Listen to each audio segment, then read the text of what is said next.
Hello, I'm Stagnitti with Canal Town Commentary, a series of Canastota stories to be archived in the Education Center here on Canal Street and also at the Public Library on West Center Street. Today is April 3rd, 2019. Videotaping again is Ellen Dunbar, a volunteer with Canal Town. Thank you, Ellen, once again.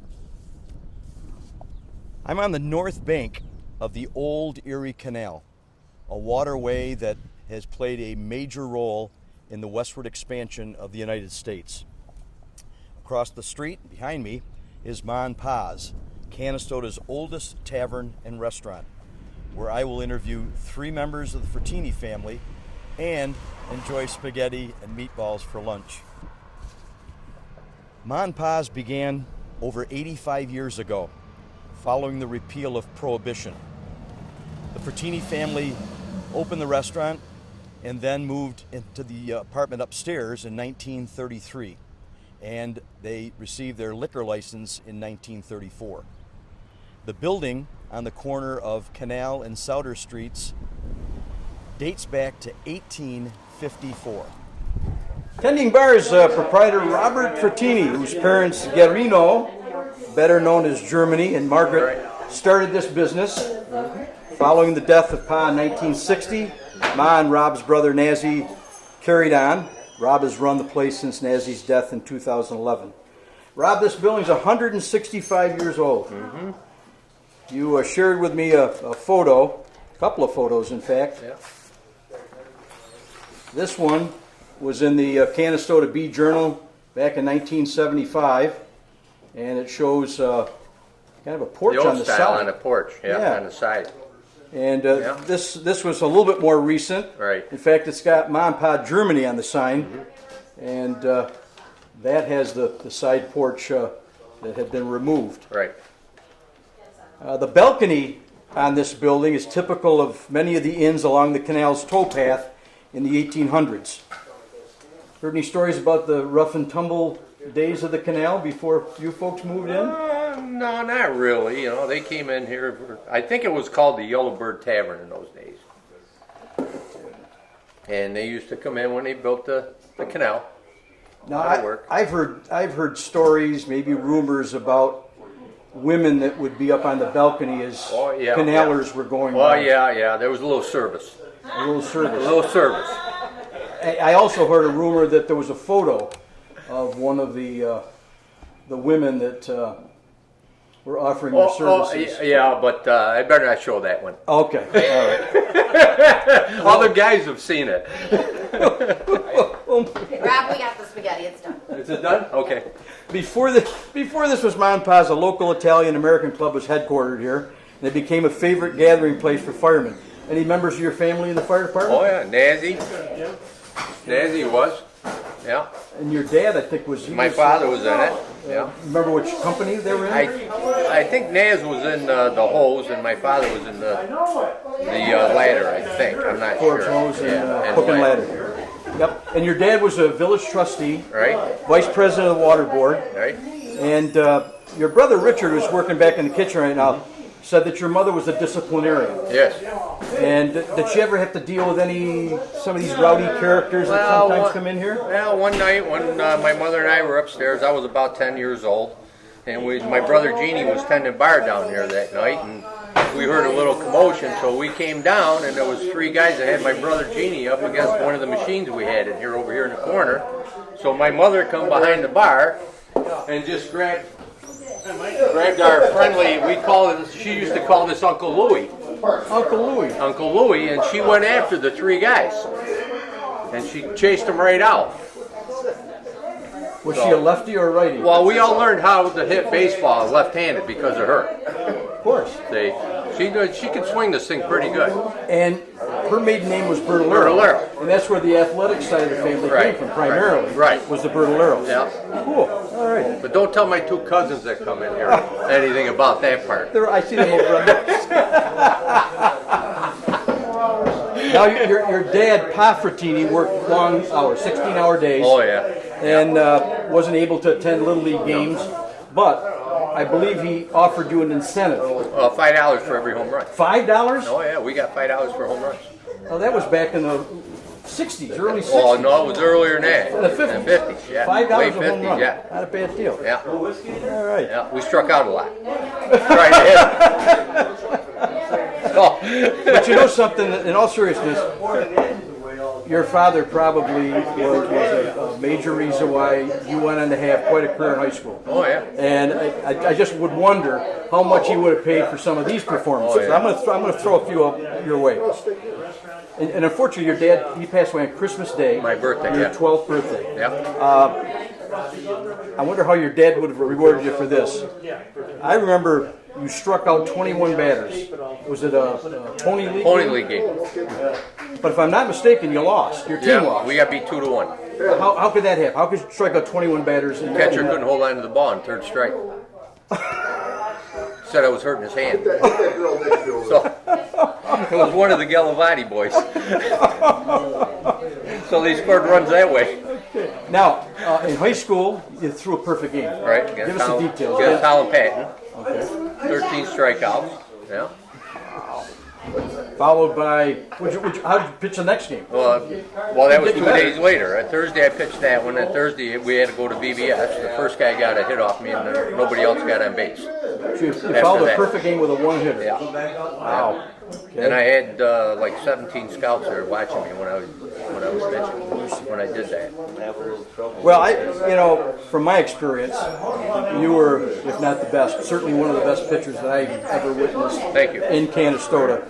How many Tri-Valley League championships you win when you're in high school? Your team? 3. 3 championships. Right. In fact, I've got a couple of pictures here somewhere. Yeah, first year was when Rich was a senior and I was a sophomore. Yeah.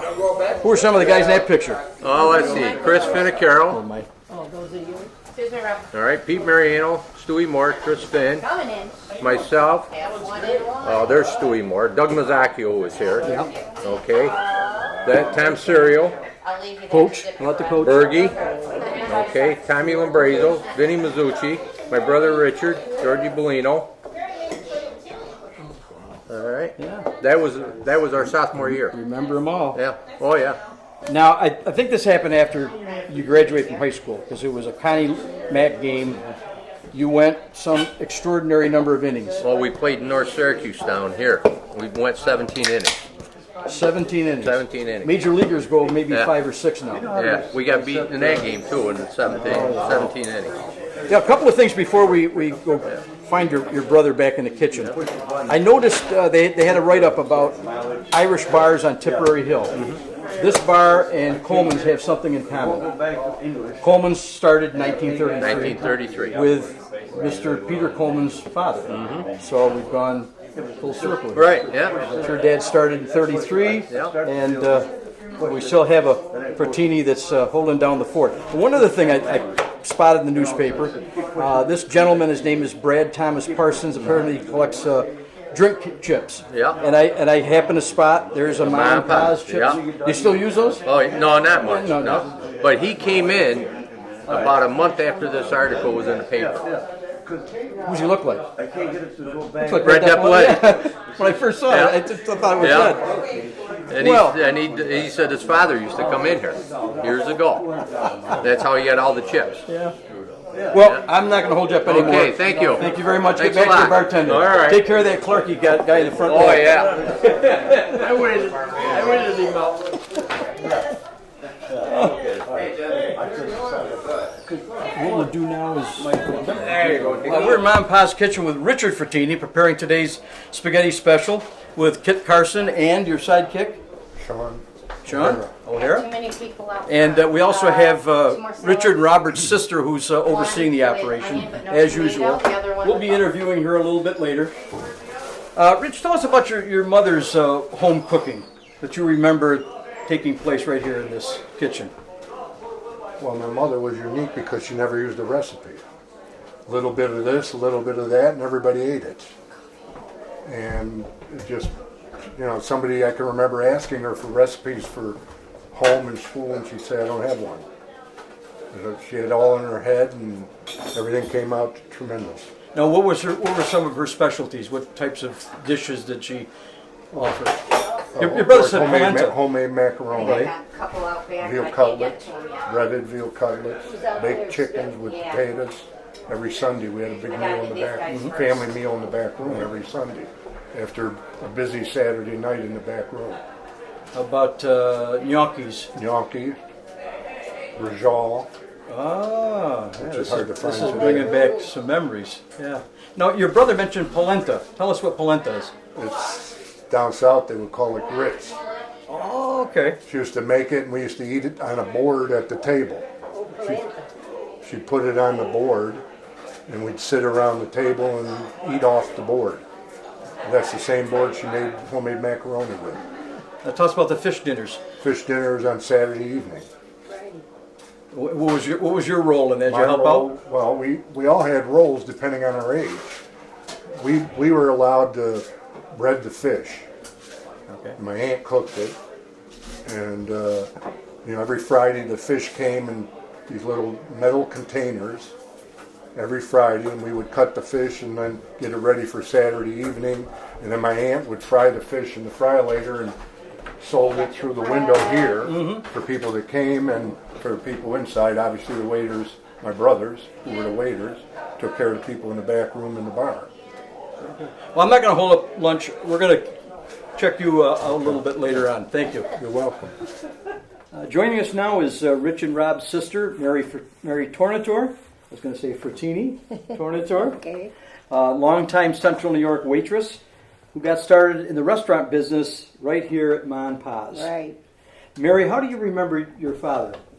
My father, I remember him being behind the bar with a white shirt, a bow tie, and a long white apron. Never went without a white shirt or a white apron. Never. Or a bow tie. Now, what are your memories of this room, this dining room? What kind of events took place in this part of the restaurant? Well, on Saturday nights when my father had it in the 30s and 40s and 50s, he had square dances. He had 4 sets. And they used to come from all over.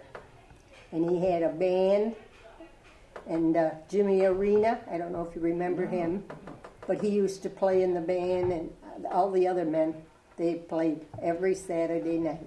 Did you learn how to square dance? I used to peek hole. That door over there has got a peek hole. Okay. So we used to come down and watch with a peek hole. And then my mother would shoot us upstairs because we lived up there. Now, I'm sure there were many parties in this room. Oh, yeah. We had showers, girls' wedding showers. We've had weddings back here. We've had all kinds of parties. The firemen used to come practically every year for spaghetti dinners. And Rob said that your dad was in Forbes Hose, I believe, and, Yeah. and Nazi was in the Canastota Fire Department. That's right. And apparently this was a gathering place after many fires. Oh, yeah. Yeah. Yeah. I noticed the old piano. Has that been here for a long time? Oh, yeah. That's one of the oldies. Did you ever learn how to play the piano? No. I don't know if the men did either. Now, your mother, Margaret, she's the ma of Mon Paz. Right. I'm taking a lot of my information from your Italian-American heritage books. Was born February 3rd, Yep. 1906. Right. Was she born in Italy? No, she was born in Canastota. Oh, she's a Canastota girl. Yeah. Okay. And her parents, Eugene and Catherine Preva, was Yep. your mother's maiden name, Bertolero. And they did come from Italy. Yep. Where in Italy? Ancona, was it? I had it down. I think it mentioned your dad from Ancona, and it seems like the Bertoleros may Right have come here. from Palermo, Yeah. which would be in Sicily, where Yeah. my grandparents Yeah, right. came from Sicily. Now, I remember some of your uncles. Can you give us the names of your Bertolero uncles? I remember My Sig, for example. uncles. Well, there was Uncle Pete, Mm-hmm. Uncle Louie, Uncle Verge, Uncle Jiz. Then there was an Uncle John, but he died. Mm-hmm. I think I got the others. Well, there were 12 kids in all. Any Bertolero aunts? There were 3 girls, Rosemarie, Mm-hmm. Margaret, and Mafalda. Okay, I remember Rosemarie. she was married to a Mr. Hannes. Right. I He went was to a druggist. I went to school with her son Charles. Charles, correct. The Bertolero side of the family, from what I gather, was the more athletic Yes. side. Yeah. And your Uncle Sig was the first baseball coach I remember. And I also remember him never driving a car. No, he never did. Rode a bicycle. He used to work at dye molding. And he also took care of the Little League fields. Yeah. And I always remember him riding Oh, a yeah. bicycle, never Yeah. behind the No, wheel he of a never. car. I don't think he ever drove. Right. No. Your cousin Gene stopped me the other day, and he's shared some pictures. Now, this would be Gene Bertolero, and these photos show Gene with Carmen Basilio's bowling team. And the picture at the top says American Bowling Congress, 1958. This would be the year after Carmen became middleweight champ. And the picture at the bottom is even older. This is 1953, and Gene's in this photo as well. In fact, Carmen's widow recently sent some trophies to Canastota, and we shared them with the people whose names. There's Charlie Russitano and Mike DeVronica, Joe DeMaro. I see Mr. Semino that ran the shoe repair place. So a Bertolero with certainly an athletic background. Your father, his real name was Guerino. Guarino. Where did Germany come from? I don't know. They just started calling him when he got the restaurant. I don't know where it came from. If they didn't like the name Guarino, they called him German. Maybe But he they couldn't wasn't a pronounce it. German. Right, absolutely not. But it's interesting where some of these nicknames originate. Yeah. He was born April 18th, 1899. 1990. No, 1899. I mean 1899. Right, absolutely. that's right. And he was from Ancona province in Italy. Yeah. And his parents, your grandparents, Fratini, what were their names? Madeline Okay. and Nazarino. Oh, so your brother Nazi was named after it. My sister was named after it. Okay. Does your father have any brothers? No, he was the baby. He was the only boy.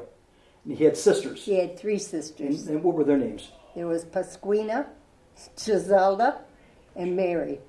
Giselda, Pasquina, and Mary. So you were named after Auntie Mary. his sister, your aunt. Yeah. I noticed in the Italian-American book a little bit about your Aunt Pasquina, and she married a gentleman that I remember from my childhood, Romeo. And Romeo Galavati. Right. And he worked at the Ideal Glass factory, Ideal Cut Glass factory. He also worked at the Watson Wagon factory, and then later Henny Motors. And I remember him because he ran a bicycle shop. Yeah. And that was somewhere in this neighborhood. Right across from the feed mill. Okay, on Main Street. No, on the side street. Lumber Street? Yeah. Lumber Street, okay. Because they lived in the house and he was right behind there. Right. I didn't realize he was a relative Yeah. of yours. Married your father's sister. Sister, Pasquina. Yeah. Now, I also noticed that the Fratini side of the family was considered Marcajan, Yeah. which was an expression I always heard as a child, never understood what it meant. Yeah.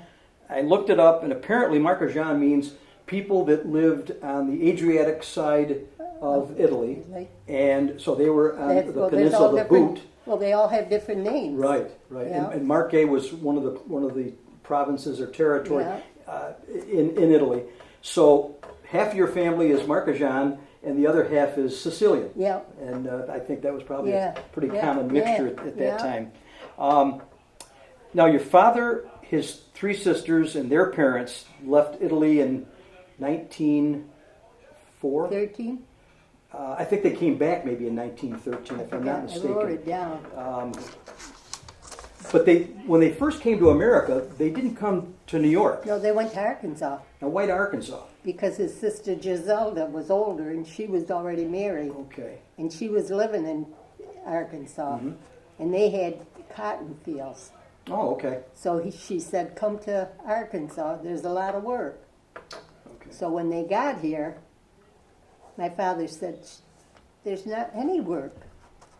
And they were disgusted, so they said, well, we'll go back to Italy. So they went back to Italy. Then they came back 1913. I think the 1913. I think that's where that came. And then he worked at the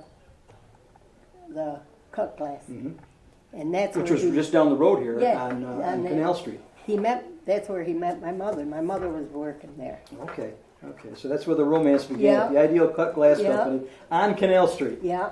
Um, And he worked also in Watson's, was it? Watson Wagon Company. Yeah. So and then Mr. Galavati was there as well. Yeah. So that's where the connections were Yeah. there. You know, I noticed with regard to them going to Arkansas for a while, they were on a plantation, Sunnyside Plantation, Yeah. and they mentioned in the description that there was a peonage system that was being investigated. Yeah. And just a guess on my part that maybe the Italian immigrants were being mistreated, I and don't that's know, why but they may have decided Yeah, to so leave they Arkansas. went back to Italy. And they went back to Italy. Yeah. Now, they returned from Italy and settled in Canastota. Yeah. Yeah. Now, your parents' first home, after they were married in 1925, I believe. What was their first home? I think there was a picture of that somewhere. That look familiar? I've got the right That's one. the farm. We called it the farm. And this picture is of a house that still stands Yeah. on Indian Opening Road. You can see it from the thruway, kind of a burnt orange color. Yeah, you can see it. But we had a big. Is it in this one? Yeah, we had that was the front porch. Okay, so it looks like it got enclosed. But now they don't have that porch. But you were too young to remember this particular place. I remember living there. You did? Oh yeah. Okay. I was born in '27, and we didn't move back up in Canastota. Okay. So you do remember Indian Opening Road? yeah, And my mother. I made my first communion down there. Oh. My father tells stories about Indian Opening Yeah. Road because they lived around the bend and down Tag Road. We used to sit on the edge of the road, and we used to watch the men go by with the trucks, and we'd all used to wave to them. No throughway at that time. No, Right? The throughway hadn't been no, built. that was And the that muck came farms. 20 years or 30 That was years all the later. muck farms Sure, down that way. sure. Yeah. Now, from Indian Opening, then your parents moved into the village, and what was the next house that they lived in, the next residence after Indian Opening? When he bought Tussi's building down here, On he Canal had Street. right on Canal Street. He had a small bar there, Okay. and he had 2 or 3 rooms there. Mm-hmm. My sister Malin and I were already born, Okay. so we were there. Was there a restaurant as well? No, it wasn't, but he put a long bar in, Okay. and then he had a bar business. And I believe that this is the Tucci block, right? The Yeah. Tucci block? Yeah, this is the yellow house, Right. and then this here is where my father had his business right there. Okay. This is better known as Canal the Town. Canal Town Optical, Yeah. which is run by Al Russitano. Right. And his grandfather, Alfred Russitano, ran a grocery store Right. for many years there. Yeah. So that was your parents' second residence. Yes, that's his here on second Canal one. Street, Yeah. just a few doors Yeah. down to the west. Okay, and there's always a connection with my family. It seems like in the Fratinis, because next door to the Tucci block was this building. It's the old Erie Canal House, and it's been resited. Oh. But my great grandparents lived there at one time. Oh. Rocco Vecchio, no relation to the Vecchios that ran the store next door. No. So that's Was that Molly Vecchio? Molly Vecchio, right? Who Yeah. married Ross Patney. Yeah. My grandmother who married a LaJudas, Mary Yeah. LaJudas. So that was one of their homes. Yeah. Many years ago. Then, according to what I've read, 1932, the restaurant or the business was moved from the Tucci block to this location, Right. 1932. And then in 33, the family moved upstairs in the apartment. Mm-hmm. And then Prohibition ended, I believe it was like December of 33. Your father was able to get his liquor license and open the bar in 1934. Now, here's another connection. The previous occupants upstairs, before the Fratinis moved up the street, were my other great-grandparents. It was Giuseppe and Paola Stagnitti. And their son was still living here, Concetto, better known as Connie Stagnitti. They were onion farmers. And my father always would tell me about my great-grandfather taking care of people who had sprained ankles. He would lay out a piece of gauze. He would take egg white, beat the egg white, spread it on the gauze, and wrap it around the ankle. And it worked on me once. And apparently, in payment for him helping these people get back on their feet, people would bring him jugs of wine. Homemade. Homemade wine. So, and it was kind of payment. So actually during Prohibition, my great-grandfather was kind of selling On the side, his medical practice for some wine. Now, with the opening of the barge canal in 1918, long before the Fratinis moved in here, the old area was no longer a freight route. But a decade and a half later, when the Fratinis did move into this establishment, they kind of continued the tradition from the old canal days of serving food and beverage. In the upstairs apartment, while the business was beginning to thrive here, upstairs, your parents raised 9 children. well, first we had 7. We only had 7 until Rich and Rob. Oh, See, I was 20 years old when Richard was born. So that explains why in that picture There's not 9. there's 7 children Yes. and the parents, and this was taken from the Italian American Heritage book, and Richard and Robert are pictured separately because they came many years later. That's the only picture we had with all 7. Right, So I had those 2. right.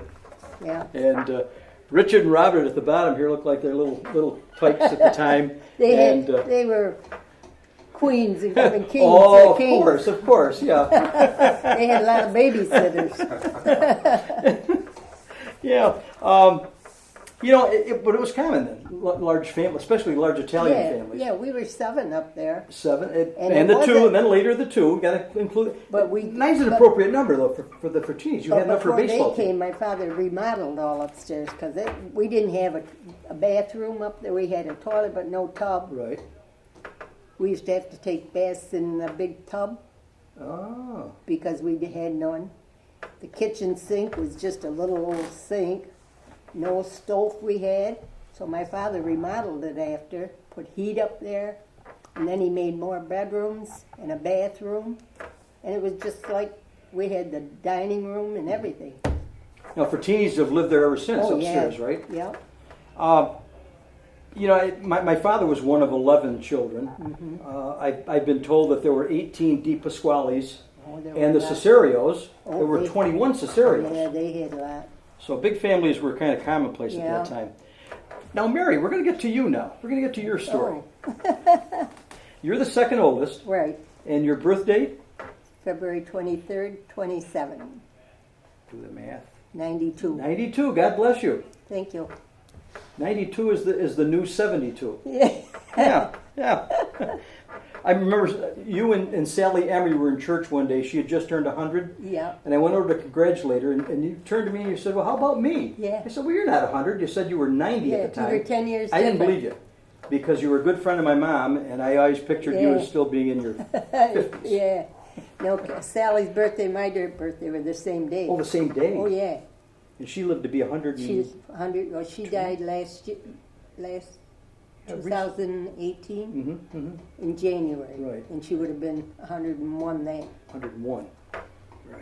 Okay, give us the lineup. Let's go through the 9 Fratini children, starting with the oldest. Okay, there was Madeline. And I was Is next. Madeline still living? Yeah, she lives with her daughter in Canandaigua. Okay. And I was next. Okay. Then there was Nancy. And there was Eugene, Okay. Nazi passed away. 11 years ago. Oh, okay. 2011. 2011. not 2011. And that was on your birthday. Yeah, he died on my birthday and was buried on my anniversary. Wow. Wow. Yeah, And your dad died on Rob's birthday. Yeah, he died Christmas Day, 1960. Okay, you mentioned Eugene. He's deceased. yeah. Then there was Francis. Okay. He was working the bar when he had a heart attack. Oh, wow. Well, he had an awful cold, and my mother said to him, "You better get to a doctor." He said, "Oh, I only got a cold." But then he was tending bar and he was sitting down on the stool and he fell right over. And that was it. He never came to. Now you've got another sister that's. Virginia. Mm-hmm. Where is She she? comes after Jeannie. Okay. And then there was Frances. And what did Virginia do? She's Virginia lives up in Harrisville, New York. okay. That's where the pianist And is. she's 87 or 89, and she's still working in a grocery store. Wow. Oh, by the way, before this interview started, you were walking around cleaning tables Oh, yeah. and In the taking restaurant? care of the kitchen this morning. I noticed that. And Yeah. You were fussing with the curtains. Yeah. I was. And also, we treated to a tray of cookies that were delicious, some of which we're taking home. We thank you for that. Okay, so after Frances, who comes next? Let's see. It must be another sister. No. That's got to be 7, isn't that 7? Let's see, let me count. I think you're up to 6. So Magdalene, you got there's a sister plus the Liz, 2 young brothers. Jeannie, Frances. No, Virginia came before Frances. Yep. Then Frances, Barb. and then Barb. Barb, okay. Barb to George, Yep, married to Sam, yep. and I remember their kids on the playground when I was involved with the recreation. It She was had 3 boys. Gary, Larry, and Jeff. and Jeff. And Jeff's son, which would be Barb's grandson, he's another baseball player. He's going to To Lemoyne? And what's his name? Sam. Oh, Sammy, after his dad. Yeah. Okay. There'll be more baseball connections Yeah. here as we go on. And then your youngest siblings, who we've Richard met and today. Richard's going to join us here in just a moment. Yeah. Richard and Yeah, Robert. because I was 20 years old when Richard was born. Oh, wow. And Rob, I was 21 when Rob was You born. obviously spoiled them, right? We'll let them defend We themselves used to have to later. rock all the time. Mary, your childhood memories of living on the corner of Canal Street and Souter Street. During the winter, were there any things that... Well, if it was real cold, the canal would freeze. It would really freeze. And we went ice skating on the canal right after school. We'd skate for 2 hours. There was a whole bunch up near the corner. Sometimes we used to skate to Wampsville because the canal That's 2 miles. The canal used to freeze in those days. We used to skate there, and if we didn't skate, we'd go sliding down the Souter Street Hill. It was steep. And there used to be probably 50 to 75 or so many kids on a sled. But then there was a lady that lived 2 houses down. She didn't like the idea of the kids sliding. So she used to take the ashes from the furnace and throw them on the road so we wouldn't go any farther. Yeah. But they enjoyed it. The kids used to come right after school. And there used to be about 50 kids out there. Now, Yeah. I discovered recently that my mother was born just a couple of doors down Souter Street, 111 Souter Street, and then later on, you and my mom became great friends. Yeah. Yeah. Now, how about during the summer months? Did your family fish in the canal? We could, but not too many of us did though. Mostly We used to carp play in there. games, Uh-huh. tag and kick the can. And the women, the girls around here, we used to play in the dirt, make a house, and say this is the living room and this is so and so. You know, Right. we used to do those kind of things. Now, you live a short distance from the business district, downtown Canastota. Give us the names of some of the, like the soda fountains, the restaurants that you used to hang out in. Well, when I was old enough to work, I worked in 7 stores in Canastota. Okay, let's see if you can remember them all. Well, there was the men's store, 5 and 10. Phillips, did Phillips run the 5 and 10? I know There was another name before the Jenny, Phillips. not, Well, Jalos. Jalos. Yeah. Right, the Jalos family. and I team. worked the corner drugstore, Mhm. and I worked Ethel's restaurant. Okay. I worked the fruit store. I worked the young children's store, Right. and then I worked White Elephant. Now, I'm going to stop you right there because this video hopefully is going to be shown for many years, and there'll be people down the road who will ask, what was the fruit store? It was more than a place where fruit was sold. It was a Canastota fruit store. Right. They had a meat counter, which everybody loved their meat. And I was cashier more or less. But sometimes I worked behind the counter, the meat counter. I didn't mind working behind the meat counter, but we used to have to serve oysters. Do you ever see oysters? I've seen raw oysters. Yeah, I like seafood, but not raw They're oysters. gooey. Yeah, they are. I didn't like to do that because I didn't like the looks of them. But they had the best meat, and they were good. Florence and Eddie. Marchetti. Marchetti, yes. Eddie Marchetti was a big Yankee fan. Yeah. If I remember Oh, correctly. yeah. Now, you mentioned the white elephant, and we remember the white elephant. We can picture what it looked like. What events? What was the white elephant? That was a restaurant. Had a nice big bar there, and a dining area, and in the dance floor, and they had tables. They had a lot of weddings there. And I don't know if you remember, but Dominic Bruno named it the White Elephant because when he started the business, people predicted it wouldn't last very long. Yeah, but In it fact, did. someone said it's going to be a white elephant. It's going to, you're going to be out of business before you know it. But it went on for quite a few years, and it was certainly one of the main gathering spots in Then he had Canastota. bought the Three Rivers Inn. Right. Now, how about soda fountains? Well, there was Chapman's, and then the one on Center Street. I think, what was her name? Oh, I'm drawing a blank on Center Street. I remember Chapman's, Yeah, and then there it became was Emmy's, Yeah. and then the Yeah, Cheddar. well, the corner drugstore had a soda fountain in there, Right. because I worked the soda fountain in And there. who was the pharmacist there? You remember?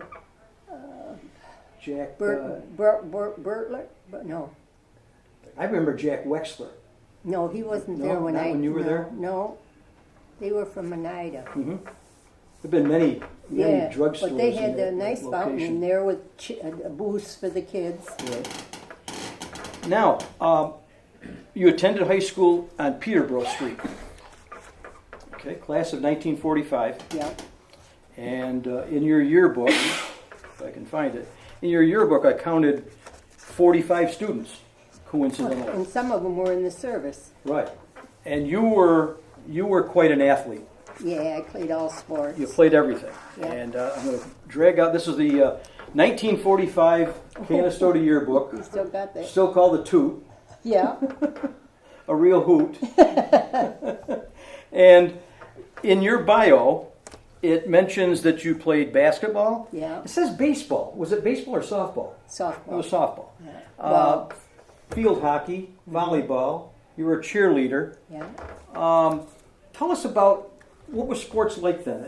They weren't as big as boys' Well, sports. they were big. We at the basketball games and things. We had a crowd because we had the gym was down and they had the Oh, the balcony around. balcony. So the girls did And have it- spectators. Oh yeah, When I was in high school, that was a few years later. yeah. It didn't seem like anybody paid attention to the girls. This was Yeah. long before oh, yeah. Title No, IX. we were. Oh, well, there's a neat picture. Yeah, That's your girls' basketball team, yeah. and Mary is. Let's see, she's in the front row, just to the left of the gal with the basketball in her hands. Who had That would be my aunt. Stella? Stella, yeah, Yeah. my aunt Stella. Yeah. There's Katie Buddha, Mary Fratini, Stella Stagnitti, Betsy Barrett, Beverly Robotham, Mary Tornabine, Yeah. Florence Izzo, Miss Heller, must have been the coach. Yeah, she was a good coach. Good coach. Yeah, and there's a whole page devoted to the girls' basketball team. Yeah. So, see, I just assumed that the girls were No, we always we getting were the short end of the popular. stick back then. No. Yeah. Now, Rich is going to join us again. Okay. Got a seat over there for him. I'm going to put this down here for just a moment. Now, also in your bio, it said you were on the senior ball committee. You already mentioned the balcony around the gymnasium. That's where we Three did sides our of the games. gymnasium. What else do you remember about that school? Peterborough Street, because that was the high school. Yeah, that was. That was a big school. It was a good school. I mean, we knew everybody in the school, period. What do you remember about the senior ball or the junior prom? how was that a great place to have a formal It was, dance like it that? was nice. In those days, we never thought of going to a exclusive place to have dinner and everything like they do now with the tux. And we didn't wear tux. We wore formal gowns, Right. but we weren't, I don't know how I would say it, all out. Right. We enjoyed it. And you did your own decorating? Yeah. Because with a balcony, it made Yeah. it really conducive Yeah, to we that. always had that ball that went Oh, around, right, sure, remember? yeah, yeah. All the different. Well, like Dancing with the Stars now, Yeah, they have right. that. We had that all the time. We used to get everybody went to the formal. No limousines, though? No, no. Now, Mary's brother Richard and I can remember one formal dance in particular. And I'll let your brother tell the story about what happened on a very infamous date in American history, November 22nd, 1963. What happened that day? Well, we were sitting in chemistry class. It probably was about 12:30, and over the intercom, an announcement that President Kennedy had just been shot. And shortly thereafter, another announcement pronounced that he was, dead. And then the next question was, what do we do with the junior prom? Everybody started wondering whether or not we would have the junior prom that evening. And there was a meeting, I remember, in the principal's office, and kind of a mixture of boys and girls, and the principal says, what should we do? And my recollection is the girls said, well, we have hair appointments, and we had actually hired a company to decorate the gym. Cooper Decorating. Cooper, he remembers the name of the company. Cooper decorated, so we had some money invested. Make a long story short, we had our junior prom the night of Kennedy's assassination. I remember that. And I always wondered if it was the only social event in America on that particular date, because everything else was being canceled. Mary, you married Sam Tornatore. Yeah. What year and where did you live at first? In 1949, we got married. And we lived my father-in-law owned a block right next to the post office up here in Canastota. Oh, yeah. Okay. We lived there until, my son was born 3 years later. And he was about a year, and I used to take him out. And then when we had to go back upstairs, he cried. He didn't want to go up because he wanted to play outside. And he couldn't play outside because that was a downtown. Right. So then in 1950, we bought a home down on Spencer Street. Okay. And we modeled that home. And we were there until 1966. Right. Spencer Street. Right there, that's it, yeah. This home on Spencer Street later became your sister Barb's. Yeah, she bought it from us. Right. Yeah. And your brother-in-law Sam still lives there. Yeah. And you moved We then. moved down where I live now, Okay. down on Howard Street in 1966. Okay, so you've been, wow. You've almost lived in that neighborhood as long as the Verzols. Yeah. The Verzols Well, the actually Verzols moved were in already there. early 50s, Yeah. and they're still Yeah. there. Yeah. And this is Mary's home today, the one she's lived in. Did you have that built for your No, it was all new, It was already though. brand new. Joe Tamarchio had built it. one? Is My it sister- 198? 198? I call it $1.98. $1.98? Down at the end of the street from where I lived. Yeah, That's how right. I think you're That's it. you and your mom were Yeah. good friends. Yeah.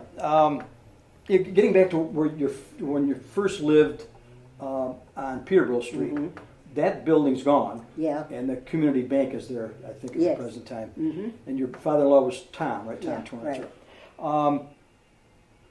You've worked on the muckland. Oh, yeah, I liked it. You Nobody liked it, but I liked it. Really? You didn't like it. No, I didn't. Oh, I used to look forward to it. Weeded onions and topped onions, but, But I I'd used be to stretching like the truth if I said I liked it. I liked it because the sun was on us. Ah. And I used to go with my sleeves short like this so Oh, I get a could nice get my tan? tan. Ah. But I used to get burned, not tan. And you've mentioned the 5 and 10, the Yeah. men's clothing store. Yeah. You worked in Night of Limited? Yeah, for a year. I didn't like that. I didn't like that. I worked there too, and that No, wasn't my favorite I place know. But they took pictures of me because I was a rap. and they said I was Okay. fast. So they took pictures of me. But I didn't like that. I worked a year, and that was it. Then I went to waitress working. And I was going to say, your primary employment over the years was as a waitress. You mentioned the White Elephant. Yeah. And by the way, the White Elephant building, I don't know what it is today, but that was the original Canastota Library before Carnegie gave money for the public library. It was just a brief period of time, but it was actually the public library. But I remember you at Vernon Downs. I worked there a couple of summers. Tell us about your experience at Vernon. How many years did you work I there? worked there 43 years. I enjoyed it. I had a lot of nice customers. They were all very good to me. I liked them. My bosses were all nice to me. And I enjoyed it. The girls that I worked with were great. Who were some of your co-workers? Leona Mazzoli, Gina Barris, Florence Raymond, Carol Babcock. There were a lot that there's Vi. I see her often. I see some of the girls that I worked with 43 years. Now, Vernon Downs is a racino now, so they have slot machines, but there's no comparison when you talk about the Well, number of people that went to Vernon. Oh, Vernon It Downs. was just a harness track. We were busy every night. But the minute that the casino opened, we could see it. Yeah. Saturday nights, we had a lot of empties on one side. Yeah. We worked. The new older girls always worked. We never got days off or anything. But we could see it, if that was it. Sure, yeah. Well, I was a busboy there for a couple of summers, Yeah. 65, 66. And I got one quick story I'll share with you, and I'm sure you were there that night. But the very first table that I was assigned to work at, we helped the waitresses carry out the Yeah. dinners and then bring back the Bring the dirty dirty dishes. dishes. The very first table I was assigned had 2 7-footers sitting there. And I, to this day, it's just, I'm in awe of these two gentlemen, Wilt Chamberlain and Lou L. Cinder. Now, Lou L. Cinderly became Kareem Abdul-Jabbar. And the reason they were there at Vernon that night was Wilt had a horse named Rival Time, and they brought this horse in to race Brett Hanover. It may have been the most highly attended race Probably. event in Vernon Downs history. And so he was there with his horse, and at the time he was showing Lou L. Cinder around the country. Later on, apparently they had a Yeah. falling out. But I'll never forget, Wilt, I was looking at his field glasses, and he said, "You want to try these?" And I brought those field glasses down as far as I could. I still couldn't see out of them because they were so huge. And that was 1965. Yeah, we had a lot of, what's his name? The singer, the gray-haired singer. Sinatra. Tony Bennett? No, I can't think of his name. He was there. We've had a lot of movie stars were there. A lot of high rollers from Yeah. Syracuse. We had boxers, Joe. Joe Louis? He wore the big hat. Hmm. What was his name? The big head. Not Joe Louis. No. Joe Frazier? Yes. Joe Frazier? We had him there. We had a lot of big time people. It was quite the It was spot really, for many, many yeah, years. it was. It was really busy all the time. Now, even after you were finished at Vernon Downs, you still did some waitress type work here. Yeah, And you volunteered your time for bereavement over at St. Agatha's, right. which is the luncheon after Yeah. after funerals or Yeah. whatever. Getting back to your husband, Sam, where did Sam work? Where did he work? When we first got married, he worked on the Muckland with his father. Okay. And he worked there maybe about 7, 8 years. And then he went to GE. So then he worked for GE and he worked himself up. And he was traveling a lot. He went to all over the United States. Hong Kong? Did he go to Hong Kong? Yeah, he went there. He went to Ireland. He went to Singapore. And he wanted me to go a couple of times. But I would not fly. This is the woman who, in her yearbook, said she wanted to be a beautician. And your father said he would send you to beautician school in Syracuse, right? Right. What was your response? I'm not going there. Too far from home? Yeah. Well, I never went out of town alone or anything. I wasn't going to go there. So That's when I worked at the Canastota fruit store instead, and I enjoyed that. Now your son Steve, I spoke with him just recently. He's a Yeah. retired school teacher, Yeah. taught in Canastota. Yeah. And he and his wife's name is Marge. Have a daughter. Your granddaughter's name is, Stephanie. okay. Tell us about Stephanie. Where is she now? Oh, she's in New York. She was working for MetLife, but she said, I can't go any farther with them. So she was looking for another job. So she got one right away, and she got one with Capital One. Wow. So she works with them. And she's traveled already with them. She has to go to different cities. She just got back from Richmond. But she loves New York. Yeah. She didn't want to go. She always said, I'm going to New York. But she graduated from Syracuse U. And she graduated with cum law. And then she went to Columbia in New York and got her master's there and graduated high there. And then she got her job in New York. No, first she went to Washington and worked. Right. She worked a couple of years in Washington. Then the lady that was running MetLife knew Steph, so she called Steph and asked if she would like to come to New York. And, she took the first chance there. Very nice. So that's where she is. And Now- she's going to be 35. And I told her she better hurry up and get married. You want great grandchildren? Yeah. Well, your son Steve Yeah, carried on the Fratini Bertolero baseball tradition. yeah. Right? He went to, first of all, he played all three primary sports in high school. Right. Football, basketball, baseball. And his favorite, I assume, was baseball, right? Because he went to college and played some Yeah, college he played that. baseball. Yeah. At Kentucky Wesleyan. Wesleyan. And I believe, if I'm not mistaken, he was inducted recently in their athletic Wall of Distinction. Yes. Kind of like a Yeah. Hall of Fame at Kentucky Wesleyan. And then later on, he became a teacher, a coach, coached He basketball, coached basketball, baseball, baseball, and football. and football, and was athletic director for probably almost 10 years. Yeah, I would more say. than that, I think, yeah. Before he retired. Now we're going to get to one of your younger brothers. One of the guys you weren't counting when you're talking about. There were 7 Fratinis when there were really 9. 9. Eventually. Yeah, right. Now, full disclosure here. Rich he was a classmate of mine, class of 65, friend for many, many years. So, part but of I'm his still going life. to try to embarrass him a little bit. Born in, just recently, he had a birthday, right? You called me. Yeah, that's right. March. March 19th, 1947. 3-sport star, Yeah, quarterback, guard on the basketball team, shortstop on the baseball team. And I've said this many times to you, I'll say it again. Of the athletes that I remember watching, your brother Richard is one of the top 3. right, I put him in the same category as Grant White right. and Donnie Ackerman. And the other thing I want to add is all 3 of those guys competed in the old Tri-Valley League. Right. And if I'm not mistaken, Canastota was the smallest school in terms of enrollment.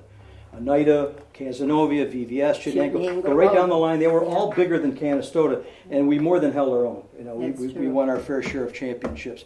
Rich, tell us, now that I've embarrassed you, tell us about your college education after we graduated in '65 and your military. When I graduated from Canastota, I went to the University of Richmond for 1 year to play football. But in the interim, when I got recruited and went there, when I got there, I became a Yankee. They referred me as the Yankee. A northerner. Yeah, when the people that recruited me didn't recruit me as a Yankee, as a football player. So that affected my decision, not to stay. And then I took a couple years off and I went into service. I was at Fort Leavenworth, Kansas as a prison guard. And then while in the service, I decided that I wanted to go to Cortland and get a teaching degree, which I did. Mm-hmm. And When did you go to that other school? The one in Fayetteville or I went to the Manlius Military Academy after Oh. high school, in the interim before I went to Yeah. Richmond. Now, were you ever up at, I guess, Fort Drum now? Was it Camp Drum at the time? Did you do some basic up there? No. Never up in Watertown? No, when I first got out of the service, I had to go to summer camp at Fort Drum, and Oh, that's what I'm thinking. I stayed up there for a week. You had a long teaching career. When and where, and tell us about what you taught. Well, I taught 5th grade and 6th grade at Casanova for 32 years. I coached baseball, basketball, junior high, and football, varsity, JV. And I also ran the entire intramural program for the middle school. And it was kind of ironic because in high school it was our bitter enemy. That's right, yes. Especially your senior year. Yeah. There was some Johnson kid that played for Casanova at the time. You said you coached.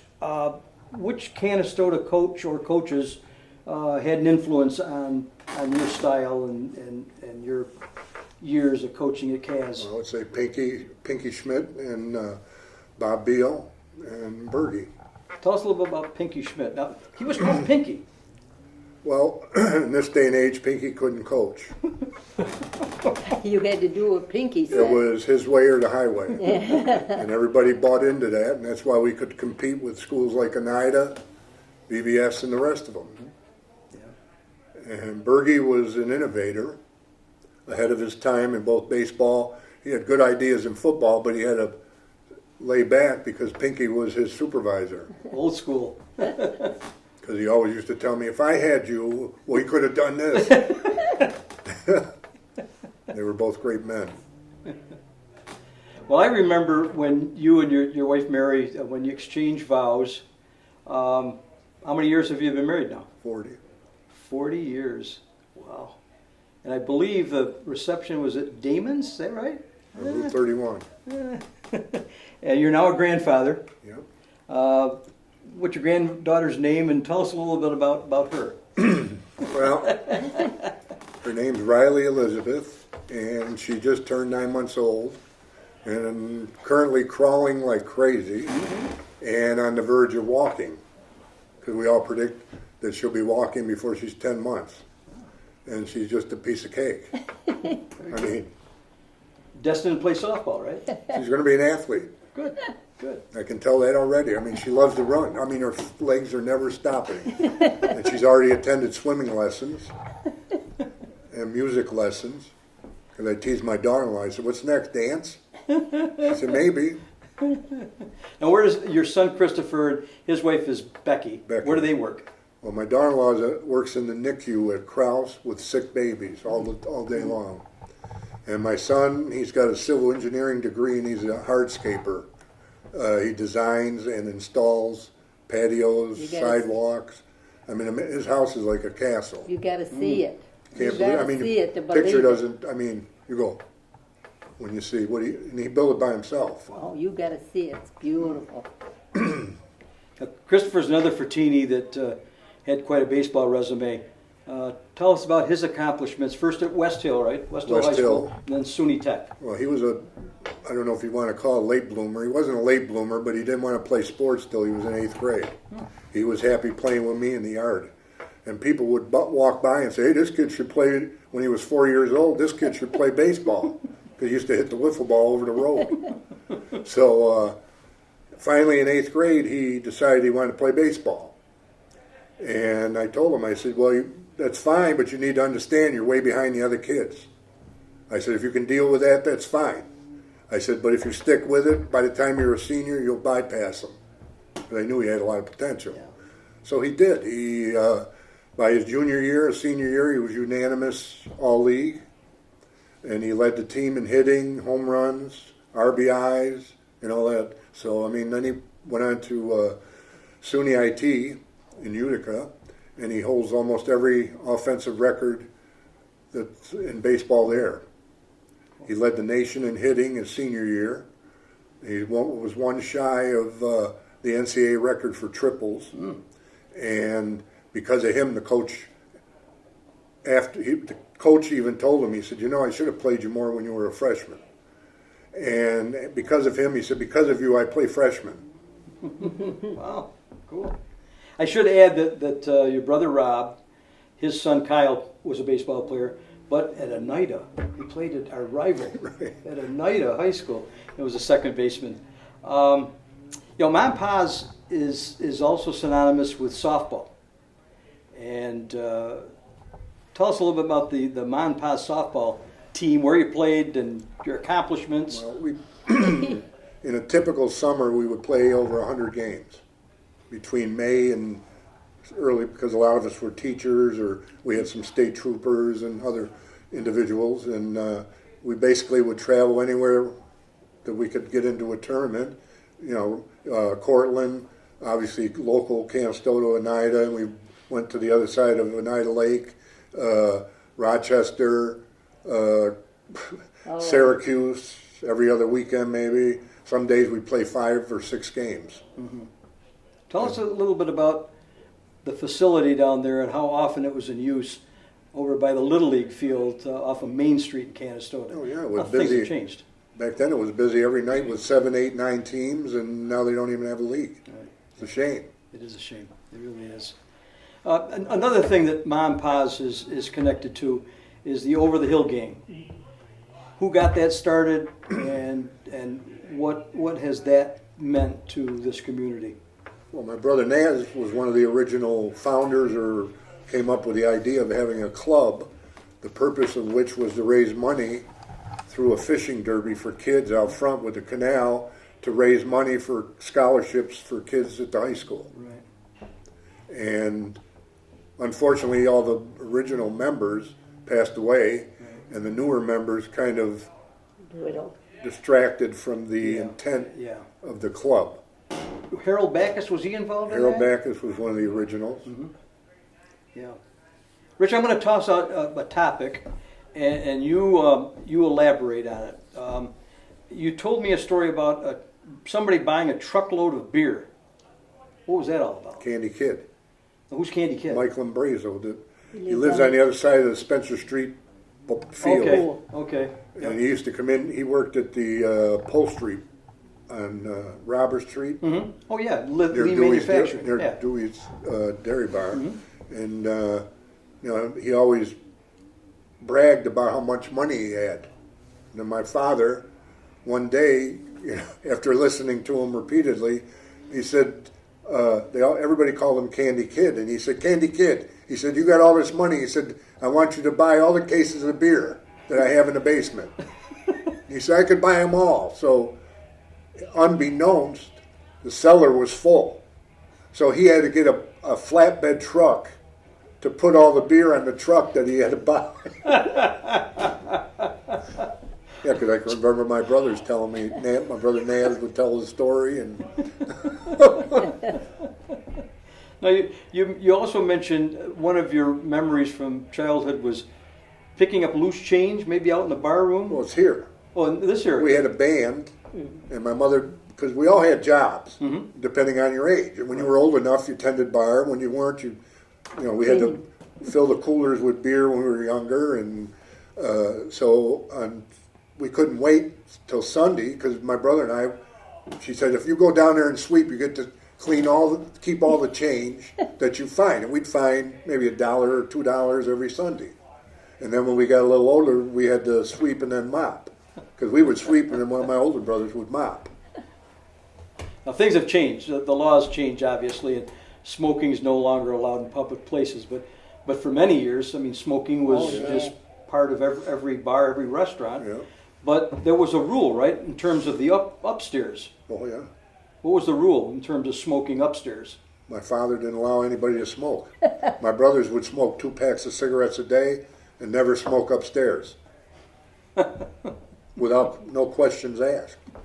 My sister Or drink. Virg They wouldn't let drink upstairs Virginia either. was the only girl that smoked. Oh, really? Yeah. And she'd be sitting in the living room and she'd light a cigarette. Somebody say, Pa's coming.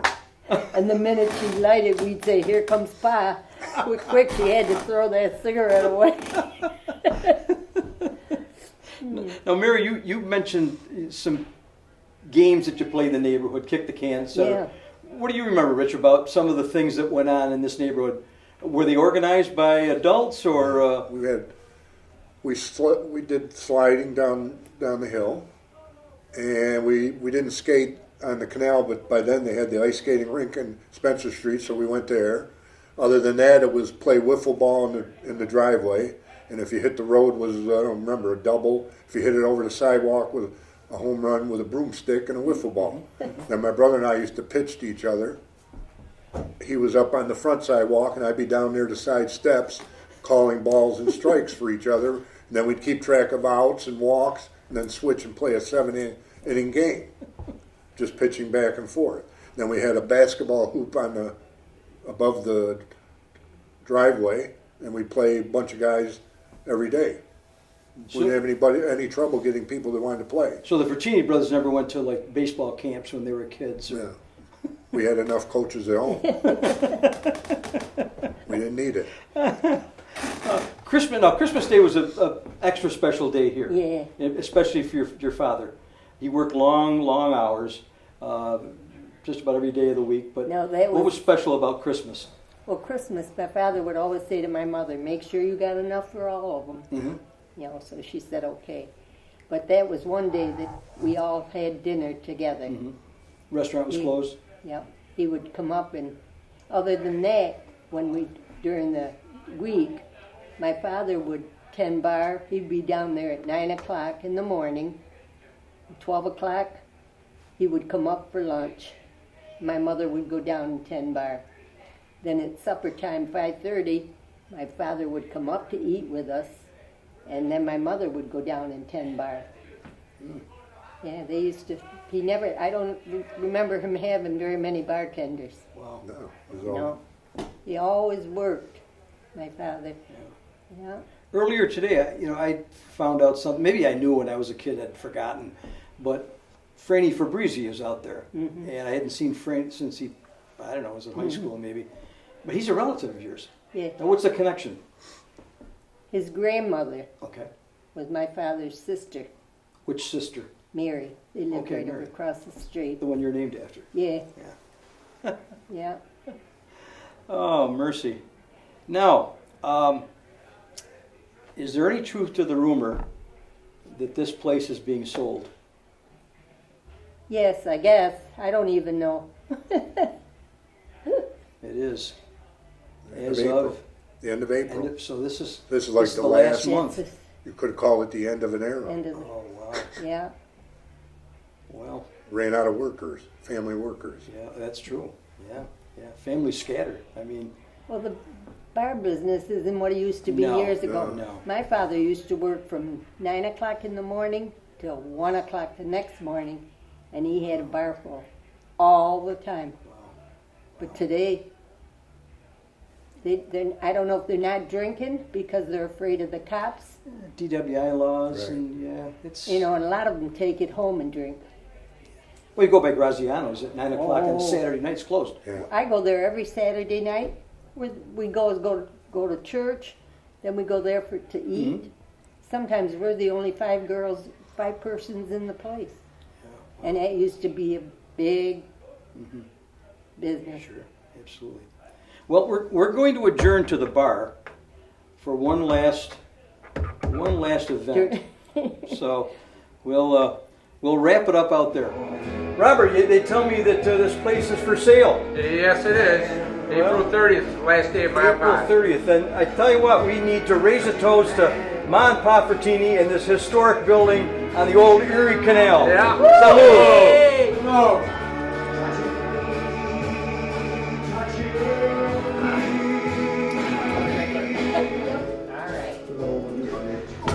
Someday it will thank me for what I I gotta pull my car out.